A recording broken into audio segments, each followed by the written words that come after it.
नागा चैतन्य और समांथा के डिवोर्स के बारे में बहुत कुछ कहा जा चुका है। एक टाइम पर यह भी कहा गया था कि नागा की फैमिली की तरफ से समांथा को 50 करोड़ रुपया ऑफर भी किया गया था, लेकिन समांथा ने यह पैसा लेने से मना कर दिया। समांथा एक सेल्फ डिपेंडेंट लड़की है और उसे चैतन्य फैमिली की तरफ से कुछ भी नहीं चाहिए।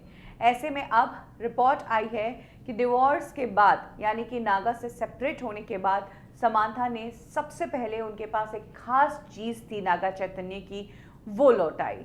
अक्सर लोग डिवोर्स के बाद प्रॉपर्टी, ज्वेलरी, ये सब चीज़ें लौटाते हैं, लेकिन समांथा ने इसके अलावा कपड़े भी लौटाए हैं, क्योंकि इन कपड़ों में एक खास बात थी। एक्चुअली समांथा ने एक साड़ी चैतन्य फैमिली को वापस लौटाई। ये साड़ी वो थी जो पहनकर समांथा ने नागा चैतन्य के साथ शादी की थी। इस साड़ी की खास बात ये थी कि ये साड़ी सिर्फ समांथा के लिए नहीं बनवाई गई थी, बल्कि ये साड़ी जो है नागा चैतन्य की दादी की थी, जो उन्होंने अपने वेडिंग में पहनी थी, और जब उनके फैमिली की बहू आ रही है तो उसे ये साड़ी पहनाई गई। हालांकि साड़ी को पहले थोड़ा बहुत रीवर्क करवाया गया और उसके बाद समांथा ने इसी साड़ी को पहनकर नागा चैतन्य से शादी की थी। तो साड़ी की कीमत नहीं, बल्कि इसकी इमोशनल कीमत बहुत ज़्यादा है।